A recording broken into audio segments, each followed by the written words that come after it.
The Xperia Z may be Sony's phone of the moment, but it also has some good kit for those of you with a slightly smaller budget, like the Xperia SP, an upper mid-range smartphone that packs a load of specs that would have had last year's tech geeks all hot under the collar. We're talking about a bright and pin-sharp 4.6-inch 720p screen, a speedy dual-core processor, Android Jelly Bean, and a colourful glowing light on the outside to annoy your desk mates and fellow commuters, all of which would have been high-end specs last year, but at least it has a modest price tag to match.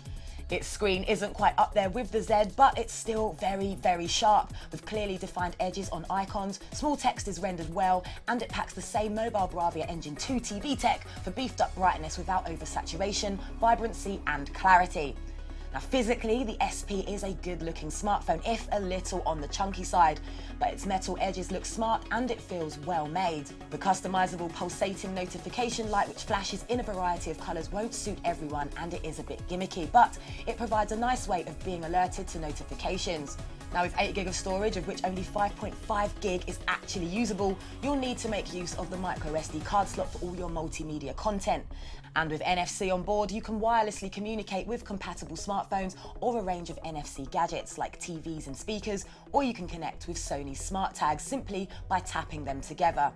The SP's Android interface doesn't differ much from the standard Android experience, but Sony has put its stamp on the handset in places, like with its selection of apps and widgets and its range of small apps for quick access to handy tools that will hover on the screen wherever you go. Its 1.7 GHz dual-core processor and 1GB of RAM serve up an excellent amount of power, whether you're gaming, browsing the web, or multitasking, but you can expect things to slow down slightly when running multiple apps in the background. Interestingly, you can wirelessly hook up a PlayStation 3 controller to play certain games from the Google Play Store, although you'll need to grab yourself a cable and adapter that will let you physically hook up your phone's micro USB port to the controller's mini USB port, which could prove a little bit annoying. Now on to its camera, and the SP packs an 8MP snapper which features autofocus, an LED flash and shoots acceptable video in 1080p, while on the front you can expect a VGA camera for video calling. Sony's also chucked in some of the Z's imaging tricks, like Intelligent Auto,